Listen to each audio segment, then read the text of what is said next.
Morning time stories. అక్కకు ప్రేమతో. సూరి చాలా హడావిడిగా సరుకులు తీసుకెళ్తూ ఉన్నాడు. దాన్ని గమనించిన మైనా సూరి భార్య సితారతో, ఏమిటి సీతారా, పొద్దున్నుంచి మీ ఆయన చాలా హడావిడి చేస్తున్నాడు, ఏం జరిగింది? ఏముంది, వాళ్ళక్క ఈరోజు రాఖీ కట్టడానికి వస్తుంది. అందుకే తను వాళ్ళక్క కోసం స్వయంగా స్వీట్ తయారు చేస్తున్నాడు. ఏంటి, నీ భర్తకి సుంతక్కుందా? వాళ్ళిద్దరూ అబ్బాయిలే అనుకుంటానే. పెద్దమ్మ కూతురు చిన్నమ్మ కూతురు అలానా? కాదు, అసలు చుట్టాలే కాదు. కాని వాళ్లది కాలం కలిపిన అక్క తమ్ముళ్ల బంధం. ఒకరంటే ఒకరికి చాలా ఇష్టం. ఏ రక్త సంబంధం లేకుండా అక్క అన్న పిలుపుకి తలవంచి ఇంత చేస్తున్నాడంటే ఏదో ఉంది. ఆ మాటలు వింటున్న సూరి చాలా కోపంగా అక్కడికి వచ్చి, పచ్చకామెర్లు వచ్చిన వాళ్లకి లోకమంతా పచ్చగానే కనబడుతుందంట.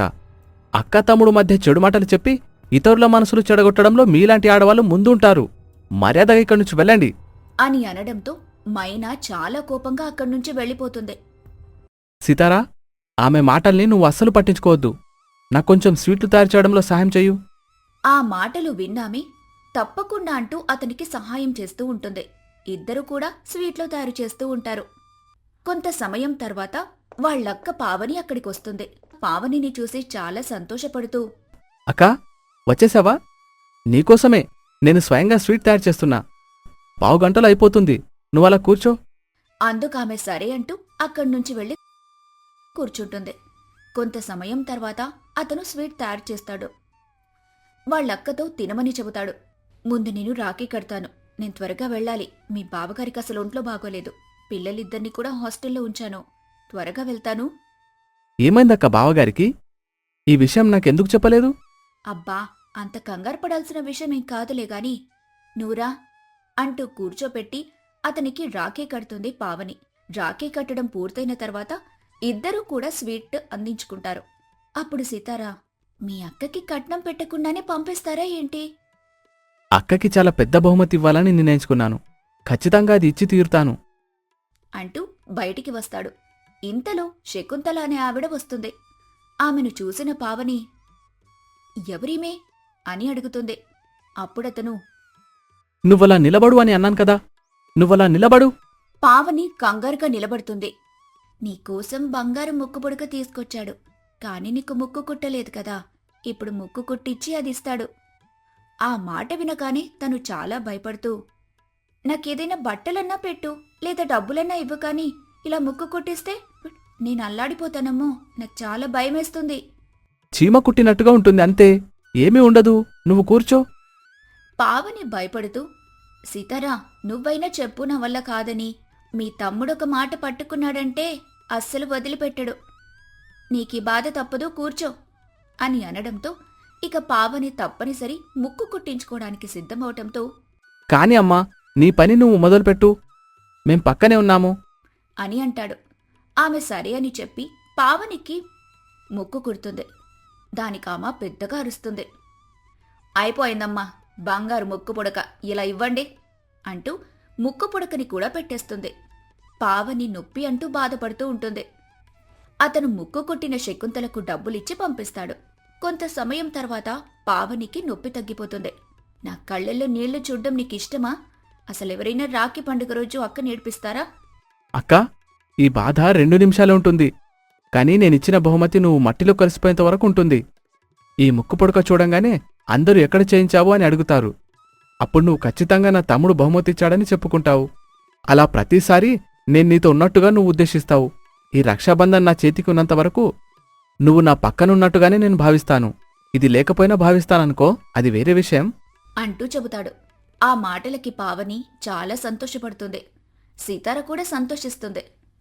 రాఖీ కట్టడం పూర్తయ్యాక అందరూ కలిసి భోజనం చేస్తారు. ఆ తర్వాత అక్కడ్నుంచి పావని వెళ్ళిపోతుంది.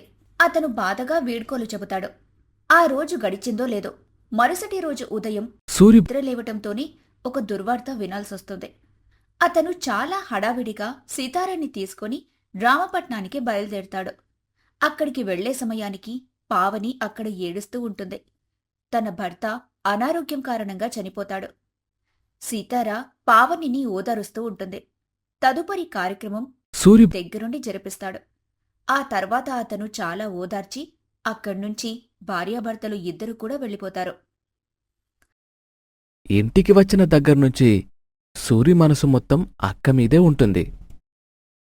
తను చాలా బాధపడుతూ ఉంటాడు. ఇంతలో భార్య సీతార అక్కడికొచ్చి, ఏమైందండి? ఎందుకు బాధపడుతున్నారు? బాధపడకుండా ఏం చేయాలి?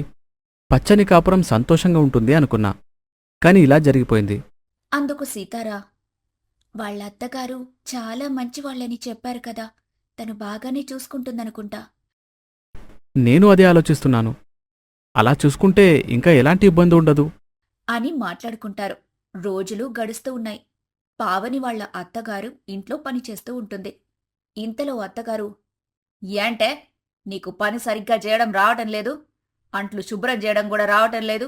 ఏమనుకుంటున్నావు నీ గురించి నువ్వసలు? ఆ మాటలు విని తను చాలా ఆశ్చర్యపోతుంది. పావని మనసులో, ఎందుకు నా భర్త చనిపోయిన తర్వాత మా అత్తగారు నా మీద పెత్తనం చెలాయిస్తున్నారు? అసలు నాకిది ఏమాత్రం నచ్చడం లేదు అని అనుకొని బాధపడుతూ ఉంటుంది. వాళ్ళ అత్తగారు రోజురోజుకి ఆమెకు నరకం చూపిస్తూ ఉండటంతో ఒకరోజు పావని ఆ బాధను భరించలేక, అత్తయ్య, ఇంక నా వల్ల కాదు. నేను నా పుట్టింటికి వెళ్ళిపోతాను. అక్కడ సంతోషంగా ఉంటాను. ఇక్కడ ఉండి నేను మీ మాటలు భరించలేకపోతున్నాను. వెళ్ళిపోతున్నాను అంటూ గొడవపడి అక్కడ్నుంచి పుట్టింటికి వెళ్ళిపోతుంది. అక్కడ తన తల్లి, ఏమైందమ్మా? ఎందుకు నువ్వు మీ అత్తగారితో గొడవపడి ఇక్కడికొచ్చావు? చుట్టుపక్కన వాళ్ళు ఏమనుకుంటారు? అమ్మా, నేనిక్కడికి రావడం నీకిష్టం లేదా ఏంటి? ఎందుకు నన్నిలా వేధిస్తున్నావు? అక్కడ మా అత్తగారు వేధింపులు భరించలేకపోతున్నాను. నా భర్త ఉన్నప్పుడు వాళ్ళు ఎంత బాగా చూసుకున్నారో ఇప్పుడు నాకలా చుక్కలు చూపిస్తున్నారు. వాళ్ళకి నేను అక్కడుండడం ఇష్టం లేదు. పొమ్మనలేక వాళ్ళు నాకు నరకం చూపిస్తున్నారు అంటూ కంటతడి పెట్టుకుంటుంది. ఆ మాటలు విన్న తల్లి, కష్టమో నష్టమో తప్పదు కదమ్మా, వెళ్ళమ్మా అని అంటుంది.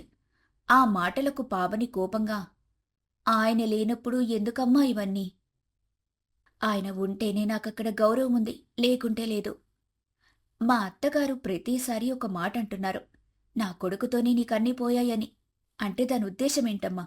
నీ అవసరం ఇక్కడ ఎవరికీ లేదు, ఇక్కడ నీకు విలువ కూడా లేదనే కదా. విలువలేని చోట నేనెందుకుంటాను? అందుకే వచ్చేశాను అని చెప్పడంతో తల్లి కూడా నీ ఇష్టమని అంటుంది. రోజులు గడుస్తున్నాయి. ఒకరోజు సీనయ్య వాళ్ళ అక్కని చూడ్డానికి అక్కడికి వెళ్ళినప్పుడు అక్కడ వాళ్ళ అత్తగారు సీనయ్యతో, ఇంకెక్కడా? ఎప్పుడో ఇల్లు వదిలిపెట్టి వెళ్ళిపోయింది. ఎక్కడికి పోయిందో మాకు సంబంధం లేదు. నాకు తెలిసి వాళ్ళ అమ్మగారింటికెళ్ళుంటుంది అని అనడంతో అతను సరే అని చెప్పి అక్కడ్నుంచి తిరిగి పావని వాళ్ల ఇంటికి వెళ్తాడు. అక్కడ వాళ్ళెవ్వరూ లేకపోవడంతో అతను చాలా బాధగా చుట్టుపక్కల వాళ్ళని అడుగుతారు. అక్కడ వాళ్ళెవరూ తెలియదని చెప్పడంతో బాధతో ఇంటికి తిరిగెళ్ళిపోతాడు. ఇక ఇంటికి తిరిగి వెళ్లే సమయానికి పావని అక్కడుండటంతో అతను చాలా సంతోషపడుతూ, అక్కా, నేనింటికి వెళ్ళాను. అక్కడ ఎవరూ లేకపోవడంతో ఇక్కడికి మళ్ళీ తిరిగి వచ్చాను. నువ్వు నాకోసం ఇక్కడికి వచ్చావని నాకు అస్సలు తెలీదు. ఇంట్లో నాకు కూడా చాలా ఇబ్బందిగా ఉంటుంది.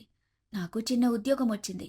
ఉద్యోగం చేసుకుంటూ పక్కనే ఏదైనా ఇల్లు చూసుకుందామని అనుకుంటున్నాను. అక్కడుండటం కంటే నాకు మీకు దగ్గరలో ఎక్కడైనా ఇల్లుంటే చూడు, నేనక్కడే ఉంటాను. ఆ మాటకి అతను, నువ్వు ఈ ఇంట్లోనే ఉండొచ్చు కదా. ఇక్కడ నీకు ఎలాంటి ఇబ్బంది ఉండదు. కొన్ని రోజులు బాగానే ఉంటుంది. ఆ తర్వాత మళ్ళీ ఎవరికైనా ఇబ్బందిగానే ఉంటుంది.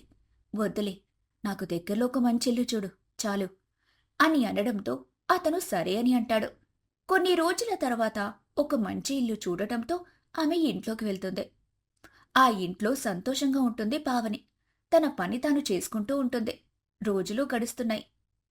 ఏదైనా అవసరం ఉంటే సీనయ్య వాళ్లకు సహాయం చేస్తూ ఉంటాడు. అలా ఉండగా సీనయ్యకి వాళ్ళక్కకేదన్నా చేయాలన్న ఆలోచన వస్తుంది.